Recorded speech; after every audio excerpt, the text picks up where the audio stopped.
ભુજમાં engineering college તરફ જતા માર્ગ પર યુવતીની છેડતીની ઘટના સામે આવતા વિસ્તારમાં ચકચાર મચી ગઈ હતી। મળતી માહિતી મુજબ 3 યુવકો દ્વારા યુવતીનો વિડીયો ઉતારવાના પ્રયાસ સાથે અભદ્ર ઇશારા કરતી છેડતી કરવામાં આવી હોવાના આક્ષેપો થયા હતા।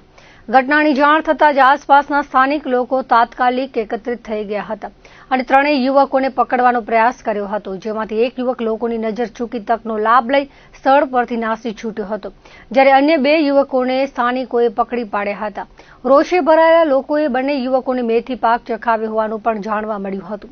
પરિસ્થિતિ વધુ બગડે નહીં અને કોઈ અનિચ્છનીય ઘટના ન બને તે માટે તાત્કાલિક પોલીસને જાણ કરવામાં આવી હતી। જાણ થતાં જ ભુજ એ ડિવિઝન પોલીસની ટીમ સ્થળ પર પહોંચી હતી અને બંને આરોપી યુવકોને પોતાના કબજામાં લઈ પોલીસ સ્ટેશન લઈ જવાયા હતા। સમગ્ર મામલે ભુજ એ ડિવિઝન પોલીસ દ્વારા વધુ તપાસ હાથ ધરવામાં આવી હતી। વિસ્તારમાં બનેલી આ ઘટનાને લઈને લોકોમાં ભારે ચિંતા ફેલાઈ છે।